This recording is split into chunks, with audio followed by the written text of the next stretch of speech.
పశ్చిమ బెంగాల్లో దీదీని దింపేసి కమలం వికసించింది. తమిళనాడులో తొలిసారి పోటీ చేసిన విజయ్ అదరగొట్టారు. అసోంలో బీజేపీ మళ్లీ జయకేతనం ఎగరవేసింది. పుదుచ్చేరిలో ఎన్డీఏ విజయం సాధించింది. కేరళలో యూడీఎఫ్ కూటమి విజయ ఢంకా మోగించింది. ఎన్నికల ఫలితాలకు సంబంధించి మరింత సమాచారం మా ప్రతినిధి అరుణ్ ప్రత్యక్ష ప్రసారం ద్వారా అందిస్తారు. ఈ 5 రాష్ట్రాలకు సంబంధించినటువంటి ఎన్నికల ఫలితాలు దాదాపు ఖరారవుతూ ఉన్నటువంటి పరిస్థితి ఉంది.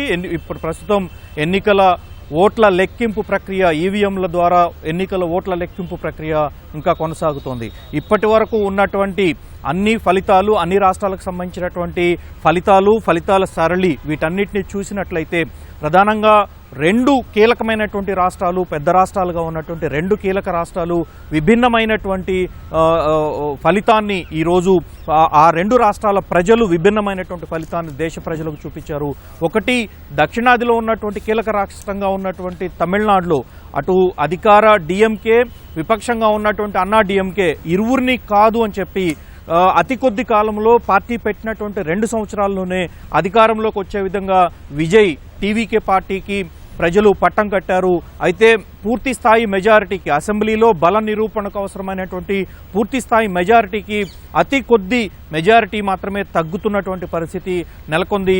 డిఎంకే గత కొంతకాలంగా డిఎంకే పరిపాలిస్తున్నటువంటి తీరు, అంతకుముందు అన్నా డిఎంకే జయలలిత తర్వాత అన్నా డిఎంకేలో చోటు చేసుకున్నటువంటి పరిణామాలు, ఆ తర్వాత డిఎంకే పార్టీకి వరుసగా పట్టంగా తమిళనాడు ప్రజలు పట్టం కడుతూ వస్తున్నారు. ఇప్పుడు ఎట్టి పరిస్థితుల్లో అన్నా డిఎంకేకి అధికారం ఇవ్వకూడదు అని చెప్పి నిర్ణయించుకున్నటువంటి ప్రజలు అటు అన్నా డిఎంకేకి ఇటు డిఎంకేకి ఇరువురు కాదు అని చెప్పి వారికి నామమాత్రమైనటువంటి స్థానాలు కల్పించడంతో పాటుగా టీవీకేకి ఏకపక్షంగా, ఒక రకంగా చెప్పాలంటే ఏకపక్షంగా తమ ఓటు హక్కును చూపి ఓటు వేసి ప్రజలకు తాము టీవీకే పక్కన ఉన్నాము, విజయ్ పక్కన ఉన్నాము అనేటువంటి సంకేతాన్ని తమిళనాడు ప్రజలు స్పష్టంగా సంకేతాలు ఇచ్చారు. అదే సందర్భంలో తూర్పు భాగంలోకి వచ్చినట్లయితే ప్రధానంగా ఉన్నటువంటి బీజేపీకి ఏమాత్రం అవకాశం లేనటువంటి పరిస్థితుల్లో నుంచి గత ఎన్నికల్లో దాదాపు 70 సీట్లు కైవసం చేసుకున్నటువంటి బీజేపీ ఇప్పుడు సొంతంగా ఎవరి మద్దతు లేకుండా, ఎవరి అవసరం లేకుండా ఏకపక్షంగా బీజేపీ మాత్రమే పోటీ చేసేటువంటి పరిస్థితికి, బీజేపీ మాత్రమే అధికారంలో ఉండేటువంటి పరిస్థితికి వెస్ట్ బెంగాల్ ప్రజలు కీలకమైనటువంటి స్పష్టమైనటువంటి తీర్పును ఇచ్చారు. 5 రాష్ట్రాలకు జరిగినటువంటి ఎన్నికల్లో కేరళ, తమిళనాడు, పుదుచ్చేరి, అదేవిధంగా పశ్చిమ బెంగాల్, అస్సాము, ఈ 5 రాష్ట్రాల్లో దాదాపు 2 రాష్ట్రాల్లో ఇప్పటికే బీజేపీ అధికారంలో ఉంది. అస్సాము, పుదుచ్చేరిలో ఉన్నటువంటి అధికారాన్ని బీజేపీ నిలబెట్టుకుంది. ఇప్పుడు బీజేపీ ఖాతాలోకి పశ్చిమ బెంగాల్ చేరింది.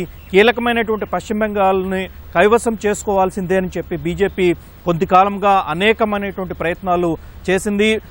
ప్రజలను చేరువ చేసేందుకు, ప్రజలను అత్యంత దగ్గరయ్యేందుకు అవసరమైనటువంటి అన్ని ప్రయోగాలను బీజేపీ పశ్చిమ బెంగాల్లో ప్రయోగించిందని చెప్పుకోవచ్చు.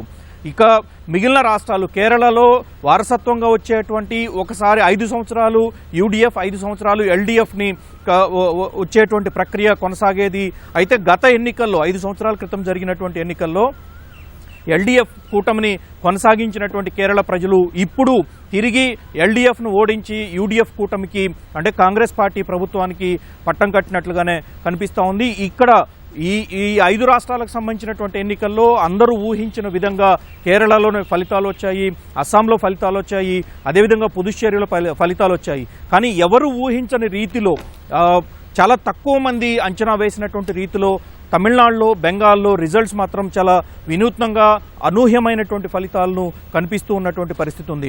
మొదటగా పశ్చిమ బెంగాల్, అస్సాం తీసుకుంటే అస్సాంలో ప్రస్తుతం ఉన్నటువంటి హేమంత్ బిశ్వ నేతృత్వంలో ఉన్నటువంటి ప్రభుత్వం తిరిగి కొనసాగుతోంది. అక్కడ చేపట్టినటువంటి అనేక ప్రయోగాలు, అనేక ప్రయోగాత్మక పథకాలు ఇవన్నీ ప్రజలను చేరువ చేశాయి. ప్రధానంగా కొన్ని నియోజకవర్గాలపైన, ముఖ్యంగా ముస్లింలు ఎక్కువ ఎక్కడైతే భాగంగా ఉన్నారో ఆ నియోజకవర్గాలను వదిలిపెట్టి మిగిలినటువంటి అన్ని నియోజకవర్గాలపైన బీజేపీ తన పట్టును నిలుపుకునేటువంటి ప్రయత్నం చేసింది. అందుకు అనుగుణంగా అక్కడ చేసినటువంటి ప్రయోగమే ఈరోజు మూడోసారి అస్సాంలో కీలకమైనటువంటి ప్రభుత్వాన్ని ఏర్పాటు చేయడానికి హేమంత్ బిశ్వ శర్మ నేతృత్వంలో ప్రభుత్వం ఏర్పాటు చేయడానికి బీజేపీ మరోసారి సిద్ధమవుతుంది. దాని పక్కనే ఉన్నటువంటి బెంగాల్లో మాత్రం 33 ఏళ్ల పాటు అప్రతిహతంగా సిపిఎం ప్రభుత్వం కొనసాగింది.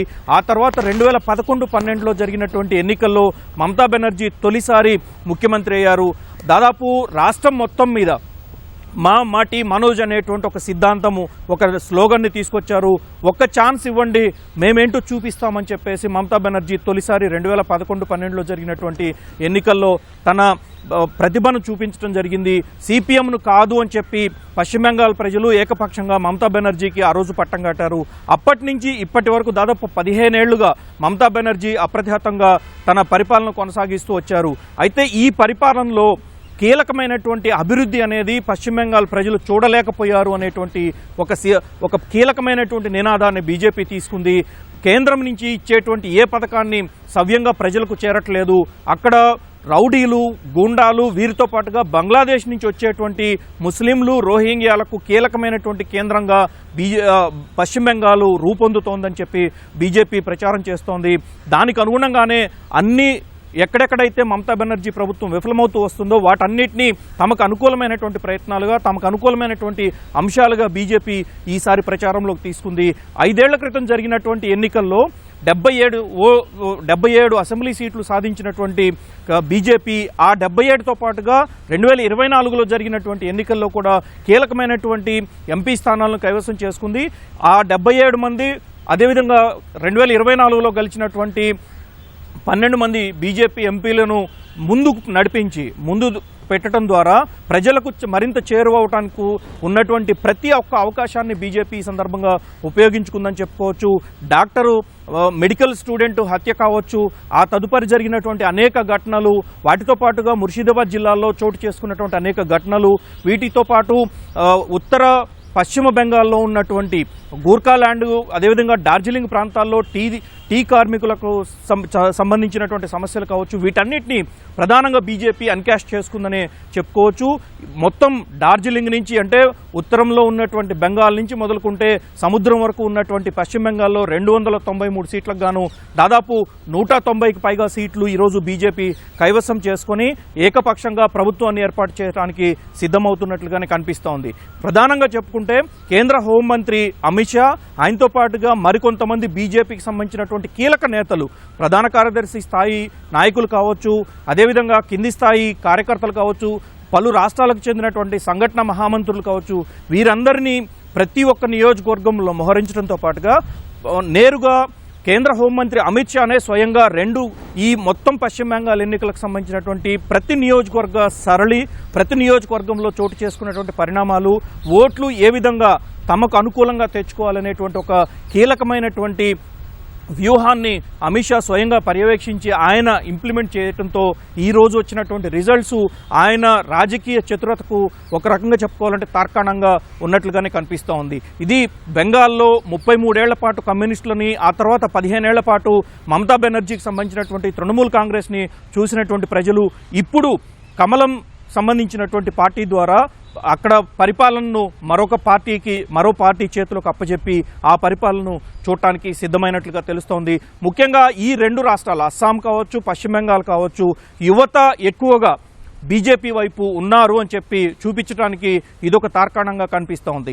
ఇక తమిళనాడు విషయానికి వస్తే, తమిళనాడులో గత 10 ఏళ్ల నుంచి స్టాలిన్ అధికారంలో ఉన్నారు. స్టాలిన్, ఆయన కొడుకు, ఈ ఇద్దరే కీలకమైనటువంటి నిర్ణయాలు తీసుకోవడంతో పాటుగా ప్రభుత్వంలో ఉన్నటువంటి పరిస్థితి, దాంతోపాటు కేంద్రంలో ఉన్నటువంటి బీజేపీతో నిత్యం పోరు జరగటము, ఇరువురి మధ్య ప్రతిసారి మాటల వాగ్యుద్ధం జరుగుతుండటము, దాంతోపాటుగా తమ పైన హిందీని బలవంతంగా రుద్దుతున్నారని చెప్పి తమిళనాడు ప్రజల ద్వారా తమ సందేశాన్ని ఇవ్వటంతో పాటు ఇటీవల జరిగే రాష్ట్రంలో కేంద్రంలో ముఖ్యంగా పార్లమెంటు సమావేశాల్లో జరిగినటువంటి మహిళా రిజర్వేషన్ బిల్లును వ్యతిరేకించడంలో డిఎంకే కీలక పాత్ర పోషించింది. అయితే ఇవన్నీ ఒక కారణాలైతే టీవీకే అధినేత విజయ్ ఎక్కువగా యూత్ని ఆకర్షించడంలో, ముఖ్యంగా మహిళల్ని ఆకర్షించడంలో ముందున్నారు. సైలెంట్గా తన ప్రచారాన్ని కొనసాగించారు. సోషల్ మీడియాను ఉపయోగించుకొని పూర్తి స్థాయి ప్రయోగాత్మకంగా విజయ్ ఈ ఎన్నికల్లో తమిళనాడు ప్రజల మనసు కూరగొన్నట్లుగానే తెలుస్తూ ఉంది. దానికి తగ్గట్టుగానే ఈరోజు ఫలితాలు కూడా కనిపిస్తూ ఉన్నాయి. అయితే విజయ్కి సంబంధించినటువంటి పార్టీ వచ్చినప్పుడు రెండు పార్టీలు థ్రెట్గానే భావించాయి. కానీ విజయ్ మాత్రం కేవలం డిఎంకే మాత్రమే తన ప్రత్యర్థి, బీజేపీ మాత్రం తన సైద్ధాంతిక ప్రత్యర్థిగా ఉన్నారు తప్ప తనకి బీజేపీతో ఎలాంటి విభేదాలు లేవన్నట్లుగా అటువంటి సంకేతాలను ఆ విధంగానే ఆయన ప్రవర్తించడం జరిగింది. ఆ విధంగానే ప్రచార క్యాంపెయిన్ కూడా నిర్వహించారు. అయితే ఈ ప్రచారం నిర్వహించేటువంటి క్రమంలో జరిగినటువంటి ఘటనలు, దానిపైన సిబిఐ విచారణ జరపటము, సిబిఐ విచారణకు ప్రచారంలో ఉన్నటువంటి పదే ప్రచారంలో ఉన్నప్పటికీ కూడా పదే పిలవటము, ఆయన సిబిఐ విచారణకు సహకరిస్తూనే తన ప్రచారాన్ని పూర్తి స్థాయిలో ప్రజల్లోకి తీసుకువెళ్ళటము, సామాన్య ప్రజలకు సామాన్యులకు అందుబాటులో ఉండేటువంటి వ్యక్తులను ఎంపిక చేసి ఒక రకంగా చెప్పాలంటే ఒక సినిమా తరహాలో ఒక సామాన్య అభ్యర్థులుగా తీసుకొచ్చినటువంటి వారికి పట్టం కట్టారు. ఆ వారికి అవసరమైనటువంటి పూర్తి సహాయ సహకారాలు అందిస్తూ పార్టీని నిలబెట్టుకునేటువంటి ప్రయత్నం చేశారు. సినిమాలకు ఇంకా వెళ్లను, నేను స్వస్తి పలుకుతున్నాను, చివరి సినిమా ఒకటి మాత్రమే ఉంది అని చెప్పి ఆయన ప్రజల్ని ఆకర్షించటము, ఇక్కడ ప్రధానంగా యూత్ ముఖ్యంగా గర్ల్స్ స్టూడెంట్స్ విషయంలో కావచ్చు, వారికి ఇచ్చినటువంటి హామీల విషయంలో కావచ్చు, విజయ్ వ్యవహరించిన తీరు తమిళ ప్రజలకు పూర్తి స్థాయిలో ఆశాంతమైందనే చెప్పుకోవాలి. దాని కారణంగానే ఈరోజు విజయ్ అతిపెద్ద పార్టీగా తమిళనాడులో అవతరించారు. గతంలో ఎన్నడూ లేనటువంటి రీతిలో అయితే డిఎంకేకి పూర్తి స్థాయిలో పట్టం కట్టడము, లేదా అన్నా డిఎంకేకి పూర్తి స్థాయిలో పట్టం కట్టడం వంటి ఏకపక్షంగా రిజల్ట్స్ ఇచ్చేటువంటి తమిళ ప్రజలు ఈసారి మాత్రం త్రిముఖ పోరు వచ్చే విధంగా వ్యవహరించారు. దాంట్లో భాగంగానే విజయ్కి అతి తక్కువ స్థాయిలోనే, అంటే పూర్తి స్థాయి మెజారిటీకి 3-4 స్థానాలు తక్కువతో ఈరోజు విజయ్ అతిపెద్ద పార్టీగా తమిళంలో నిలబడటం జరిగింది. మరోవైపు పుదుచ్చేరిలో గతంలో ఉన్నటువంటి ప్రభుత్వమే ఇప్పుడు కొనసాగుతోంది. ఎన్డీఏ ప్రభుత్వం తన పూర్తి స్థాయి మెజారిటీతోటి పుదుచ్చేరిలో కొనసాగబోతోంది. కేరళలో మాత్రం గతంలో ఉన్నటువంటి ఒక ట్రెండ్ని గత 5 సంవత్సరాల క్రితం జరిగినటువంటి ఎన్నికల్లో ఎల్డీఎఫ్కి మరోసారి పట్టం కట్టారు కేరళ ప్రజలు. అయితే ఈసారి పినరై విజయన్ పైన వచ్చినటువంటి అనేక ఆరోపణలు, పార్టీకి సంబంధించినటువంటి క్యాడర్ కూడా పినరై విజయన్కి సహకరించినటువంటి పరిస్థితి నెలకొంది.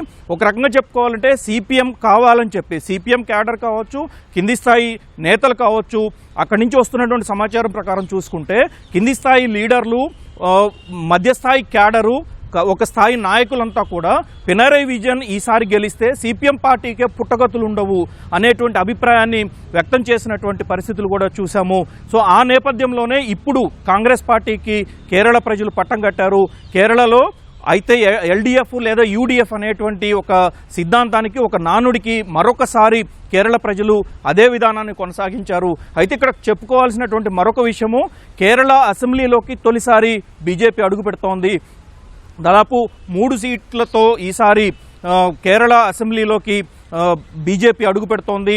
కేంద్ర మంత్రిగా వ్యవహరించినటువంటి రాజీవ్ చంద్రశేఖర్ ఈసారి అక్కడ గెలిచి తన ఆధిక్యాన్ని నిరూపించుకొని అసెంబ్లీలోకి అడుగుపెట్టబోతున్నారు. సో ఇది ఓవరాల్గా చూసుకుంటే 5 రాష్ట్రాలకు సంబంధించినటువంటి ఎన్నికల్లో 3 రాష్ట్రాలను బీజేపీ ఎన్డీఏ ప్రభుత్వం కైవసం చేసుకుంది. 2 రాష్ట్రాల్లో ఒక రాష్ట్రాన్ని టీవీకే అధినేత, మరొక రాష్ట్రాన్ని కాంగ్రెస్ పార్టీ తమ కైవసం చేసుకున్నాయి. ఇది మొత్తం చెప్పుకోవాలంటే ఎన్డీఏకి అత్యధికంగా, కాంగ్రెస్ పార్టీకి అత్యల్పంగా అవకాశాన్ని ఈసారి 5 రాష్ట్రాల ప్రజలు అవకాశం కల్పించారు. Over to studio.